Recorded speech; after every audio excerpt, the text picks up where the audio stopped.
안녕하세요. 선한스탁 로로쌤입니다. 자, 2022년 1월 25일 화요일 시황방송 시작하도록 하겠습니다.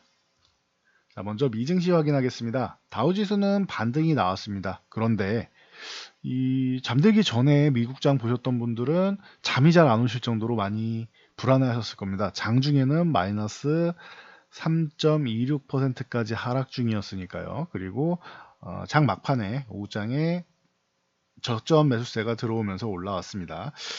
이 33,800포인트 이탈하면은 이제 이 구간은 이제 저가에 대한 메리트가 있다, 저점에 대한 메리트가 있다라는 인식으로 해서 매수세가 들어왔다 정도로 보시면 될 것 같아요. 나스닥도 마찬가지입니다.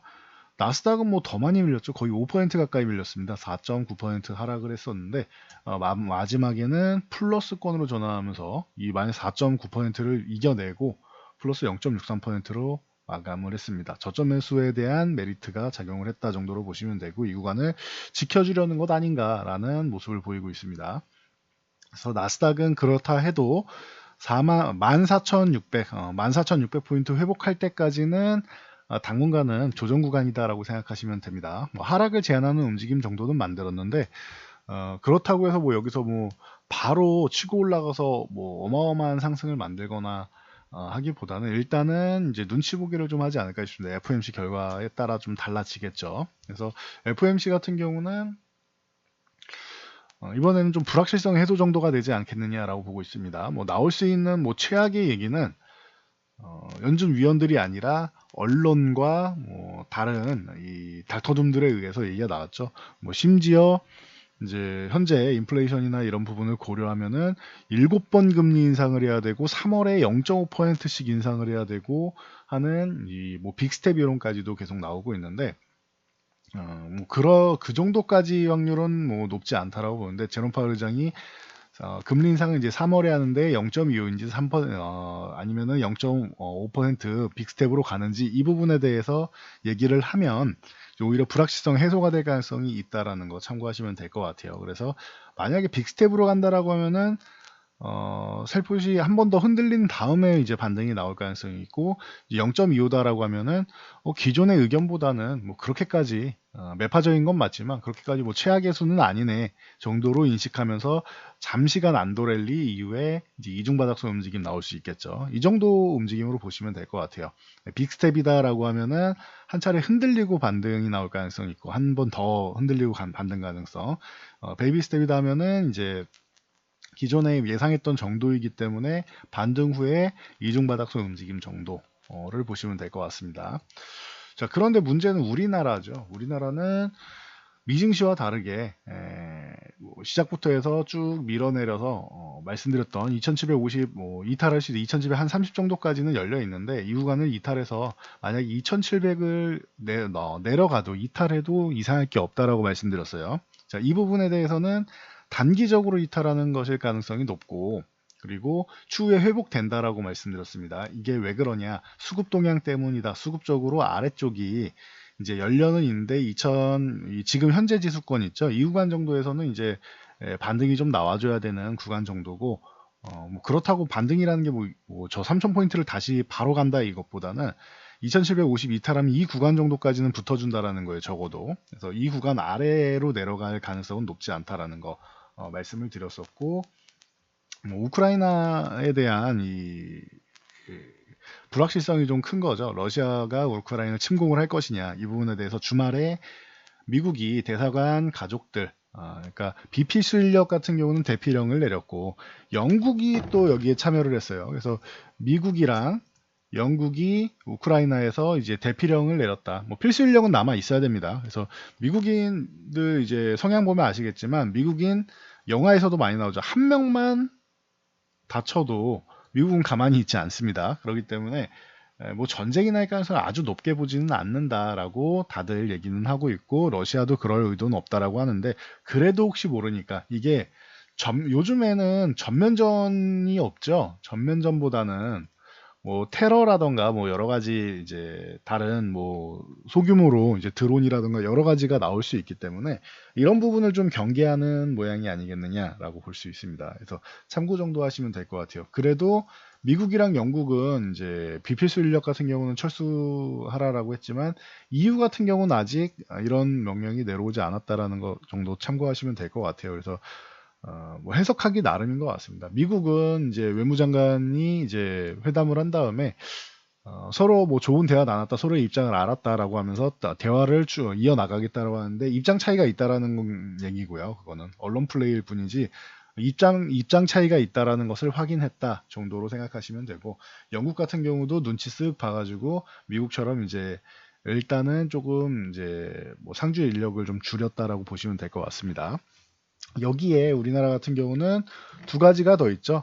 자, 북한에서 이제 순항미사일을 2기를 발사했습니다. 그래서 우리나라도 이제 자체적인 지정학적 리스크가 일부, 대북 리스크가 일부, 거기에다가 이제 신규 확진자가 지금 그 8,571명으로 이제 사상 최대치를 이제 돌파를 했는데, 오늘 확진자는 현재 시간까지만 해도 뭐 8,500명이 넘어갑니다. 그래서 뭐 이제 뭐 오늘 끝까지 이제 다 측정을 하면 이게 한 10,000명 되는 거 아니냐라는, 그 오늘 아니더라도 내일이든 모레든 1만 명을 넘어갈 것이다. 이 얘기가 계속 나오고 있고 가능성은 꽤 높아 보이죠. 그래서 그러다 보니까 이 부분이 좀 문제가 된다. 그런데 이것도 잘 생각하셔야 되는 게, 확진자는 느는데 지금 오미크론이 우세종이 되다 보니 확진자는 늘었는데 위중증 환자는 기존에 뭐 700명대, 600명대, 500명대 줄어들더니 지난주에 400명대까지 줄었는데 지금은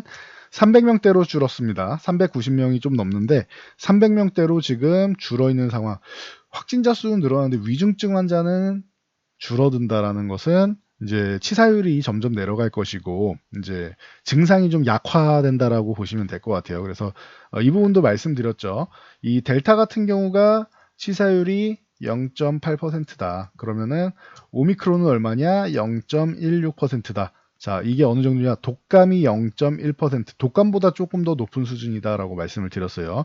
물론 증상 같은 경우는 제가 뭐 오미크론이 뭐 증상자를 아직까지 정확하게 뭐 본 적은 없으니까 얘기를 듣지는 못해가지고 뭐 델타에 비해서 얼만큼 약한지 아니면은 독감에 비해서 얼만큼 뭐 독한지 강한지 이런 부분에 대해서는 조금 더 이제 확인이 필요하겠지만, 일단 죽지 않는다라는 것, 치사율이 낮다라는 것만 해도 그래도 조금은 안도감, 기존에 얘기했던 이 코로나가 갑작스럽게 없어진다라는 가설, 그리고 코로나는 점차 약해지면서 변이가 나오면서 감기처럼 이제 우리랑 함께 할 것이라는 가설 중에서 감기 쪽에 좀 가까워지고 있는 게 아닌가 다시 한번 뭐 확인할 수 있는 상황인 것 같습니다. 그래서 이러한 영향력으로 우리나라는 하락을 보였다. 그래서 어제 말씀드린 게, 지금은 풋옵션 매도가 나와야 된다라고 누누이 말씀을 드렸는데 장중에는 이게 풋옵션이 뭐 90억 이상도 매도가 나왔습니다. 근데 마감에 좀 많이 줄었죠. 네,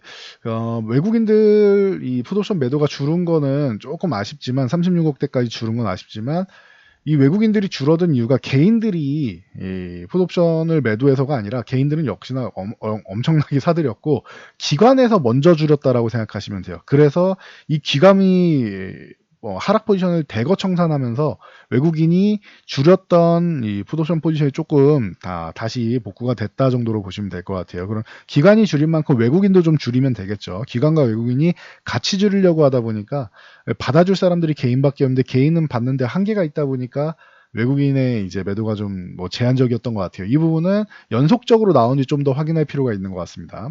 자, 그래서 일단 저희가 말씀드렸던 1순위가 풋옵션 청산이다, 매도가 나와야 된다라고 했는데 이거는 시작은 됐어요. 마음에 드는 정도는 아니에요. 적어도 150억 이상, 뭐 200억, 뭐 300억 이상이면 좋고요. 근데 지금은 시작된 정도다 보시면 되고, 2번 선물이랑 이제 콜옵션 같은 경우는 매수가 들어와야 되는데 이건 아직이다라고 말씀을 드렸습니다. 그래서 이제 한 시작되는 정도고, 이 구간에서 만약에 뭐 2,700을 뭐 살짝 한번 더 흔든다고 해도 그 구간에서 풋옵션을 더 활발히 청산하고 이제 선물을 추가로 많이 쌓지 않거나 뭐 콜옵션을 매수한다거나 하면은, 그러면은 이제 단기 저점 가능성은 높아진다라는 거 다시 한번 명확하게 말씀드리겠습니다. 이 부분 참고하시고, 코스닥도 마찬가지입니다. 코스닥도 900포인트 흔들기 나왔는데 이게 이제 코스피가 좀 회복이 돼야 된다라고도 기존부터 말씀드렸고, 이 구간에서 지난 작년까지만 해도 신용 털기는 그 정도로는 안 된다라고 말씀드렸고, 아예 뭐 900 이탈해서 더 내려가야 된다라고 말씀을 드렸는데, 신용 잔고를 일부는 좀 정리하고 가는, 이게 올해 한 3, 4월 정도를 예상했었는데 6월 금리 인상할 경우에 3, 4월이었는데 지금은 3월로 당겨졌기 때문에 이게 조금 앞당겨졌다라고 생각하시면 돼요. 그러면은 연초에 조정받은 거, 제가 이렇게 말씀드렸었는데 JP모건에서도 똑같은 얘기가 나왔죠. 연초에 조정을 이렇게 받게 된다라고 하면 오히려 중간에 봄이랑 이제 여름이나 이 가을이나 겨울 갈 때 나머지 구간에서 올해 상저하고로 해서 더 좋아질 수 있다. 그래서 오히려 매도 먼저 받는 게 낫다라는 것. 안 그러면 계속 금리 인상 뭐 우려감에서 올라갈 때마다 작년에 계속 그랬죠.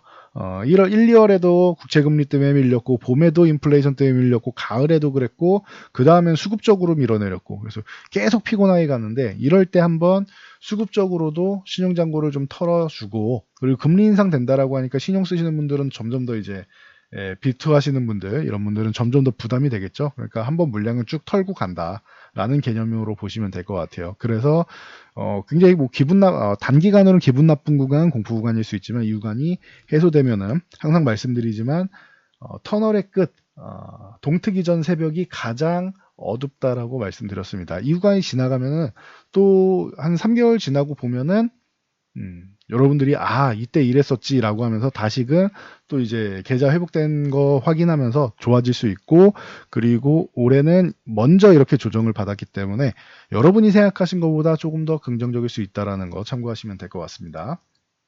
매를 먼저 맞았다라는 게 뭐 포인트인 것 같습니다. 오늘 대형주는 다 별로입니다. 시총 뭐 상위 뭐 50 종목 중에 보면은 뭐 플러스 종목이라고 할 만한 게 없습니다. 메리츠 하드만 조금 뭐 1%뭐 선방한 정도지, 코스피에는 이 소개할 만한 종목 자체가 없었습니다. 그래서 이 부분은 조금 넘어가고, 그리고 이제 우크라이나 관련해서 천연가스 쪽이 문제가 된다라고 하면은 천연가스 가격 인플레이션에 대한 GSE 계속 말씀드렸었죠. 저희가 영상으로도 따로 하나 만들어서 이 천연가스와 유가에 대해서 이게 당분간 이제 얘기가 나올 수 있다라고 말씀드렸는데, 뭐 지금은 긴장감만 고조됐지 아직 뭐 전쟁이 나거나 하진 않았다. 그런데 이제 가격 자체는 지금 뭐 들쑥날쑥하고 있죠. 그래서 GSE가 다시 한번 올라와서 이 고점 부분을 두들기기 시작했습니다. 이 종목은 지금 구간에서는 이제 아예 4,000원 넘어가기 전까지는 안 보는 게 낫습니다. 밑에서 보면 몰라도 지금 구간은 4,000원 넘어가기 전에는 안 보는 게 맞다. GSE랑 대성에너지를 뭐 가장 대표적으로 이 두 종목을 말씀드렸고, 대장인 GSE를 웬만하면 매매하시는 게 좋다 말씀드렸고, SH에너지화학 정도까지만 볼 수 있다. 이 세 종목 정도인데 대장인 GSE가 제일 뭐 안전하다라고 말씀드렸습니다. 많이 오를 때는 많이 오르고, 그리고 밀려도 추후에 비슷한 이슈가 나왔을 때 제일 먼저 또 회복이 되는 쪽이 GSE다. 테마성 종목들은 제일 문제가 되는 게 매도를 못했을 때 안 움직이는 게 문제죠. 근데 대장주들은 그 중에서도 그래도 잘 움직이는 편이다라는 거 참고하시면 될 것 같아요. 그리고 금가 안전자산 선호 심리가 나오다 보니까 불안하니까 안전자산 선호 심리가 나니까 금값이 좋아지죠. 금값이 좋아지면은 엘컴텍 같은 종목이 한 번씩 움직인다라고 기존에도 많이 말씀드렸습니다. 금 관련주 쪽은 뭐 굳이 또 우리나라에 금 관련주가 없다 보니까 엘컴텍이 보통 엮이고 있으니 뭐 단기적으로 이런 종목 본다라고 생각하시면 될 것 같아요. 자, 그리고 북한에서 미사일 발사했다라고 말씀드렸죠. 순항미사일 2개 발사했는데 이제 우리나라 상황을 보니까 이제 뭐 이인영 통일부 장관께서는 종전선언을 끝까지 최선을 다하겠다라고 얘기하고 있습니다. 북한은 우리 미사일 실험이랑 핵실험 재개하겠다라고 해서 순항미사일을 오늘 2발 발사했는데 우리나라는 종전선언을 얘기하고 있습니다. 뭔가 좀 엇박자인 것 같긴 한데, 일단 그러다 보니까 그 방산주들이 좀 움직이기 시작합니다.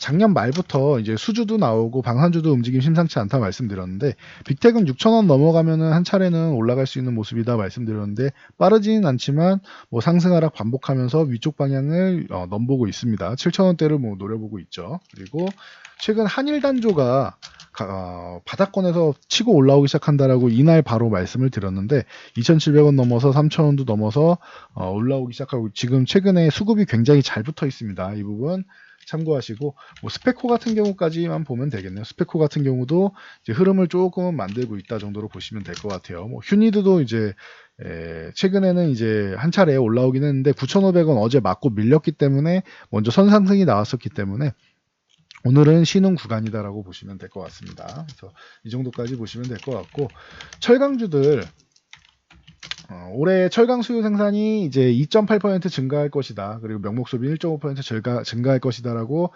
전망이 나왔는데, 이것뿐만 아니라 단가 인상 그리고 원자재 인플레이션 철강 가격이 오를 거다라는 얘기가 계속 나오면서 이제 순환매성으로 해서 이런 좀 작은 중소형 소형 청량사나 뭐 이런 쪽이 좀 움직였습니다. 하이스틸이 상한가에 갔는데 호실적까지 발표가 됐습니다. 하이스틸이랑 삼연철강이 호실적을 발표했죠. 네, 호실적 발표했다고 보통 상한가를 가지는 않죠. 이거는 이제 그동안 워낙 뭐 소외돼 있었기 때문에 한번 움직인 거다 보시면 되고, 오늘 장이 안 좋았기 때문에 한쪽으로 좀 쏠린 영향도 있죠. 그리고 삼연철강 같은 경우도 강세를 보였는데, 차라리 이 정도 나오면은 이해할 수 있죠. 호실적은 이 정도 움직임 나오는 게 뭐 정상적이지 않나 싶습니다. 그래서 참고하시면 될 것 같아요.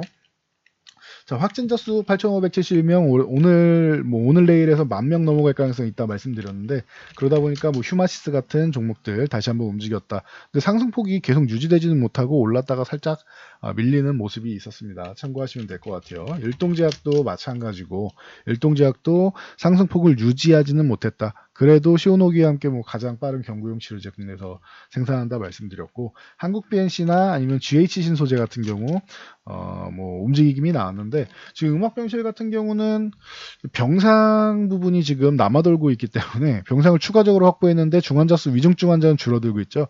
그렇기 때문에 요 8,000원을 넘어가는 거는 쉽지는 않아 보입니다. 참고하시면 될 것 같아요. 그래서 8,000원 구간에서 저항받는다 싶으면은 한 차례는 뭐 줄이시는 게 낫겠죠. 그리고 원격 관련주 알서포트라던가 뭐 ECS 같은 경우가 조금 움직였는데 말 그대로 조금 움직인 정도입니다. 이 정도는 그냥 뭐 이 바닥권에서 조금 올라왔다 정도로 보시면 될 것 같고, 그렇게 뭐 강한 모습은 나타내지 못한다. 인성정보 같은 이 차라리 원격 진료 관련된 쪽이 그나마 조금 이제 반등이 조금 세게 나왔다 정도로 보시면 될 것 같아요. 인성정보, 뭐 비트컴퓨터, 유비케어 등등 있죠. 이런 종목들이 뭐 메디아나도 있고.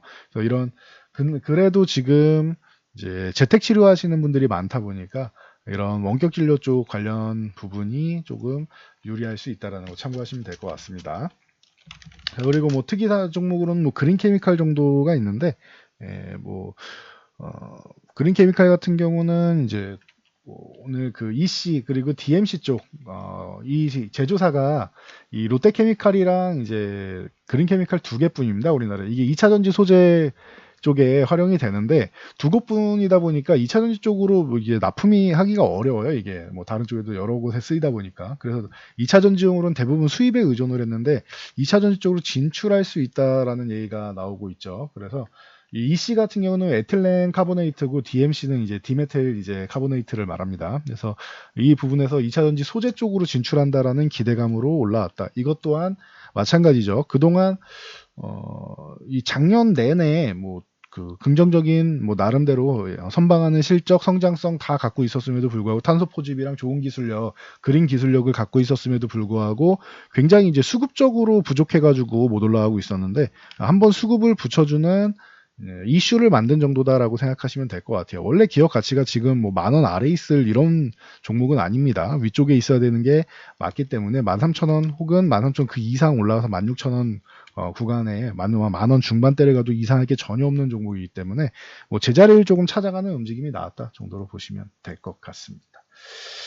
자, 그래서 오늘은 여기까지 말씀드리고 저는 물러가도록 하겠습니다. 이제 FOMC 진행을 하면은 그 결과를 보고 이제 다시 한번 뭐 체크를 해드릴 텐데, 어떻게 보면 다시 말씀드리지만 아래쪽에 흔들기가 한 번 정도는 나올 수 있고 굉장히 기분 나쁘고 이 공포 구간일 수는 있지만 그 구간에서는 공포심을 가질 필요는 없다. 공포심을 갖기보다는 이제 레버리지만 사용 안 하면은 오히려 이 이후에 오히려 매를 먼저 맞은 기분 정도로 생각하시고, 그리고 그 이후에 더 좋아지는 시장이 기다리고 있으니까 너무 실망할 필요 없다라는 거, 이 정도까지만 생각하시고, 내 종목이 다시 말씀드리지만 테마선 종목이라서 밀린 게 아니라 테마선 종목인데 밀렸다 이러면은 수급이 들어올 때까지 오래 기다려야 되는데 종목 자체가 정상적인 종목이고 실적이나 성장성이 좋은 종목이다라고 하면 앞으로도 좋아질 종목이다라고 하면은 크게 걱정하지 않아도 된다라는 거.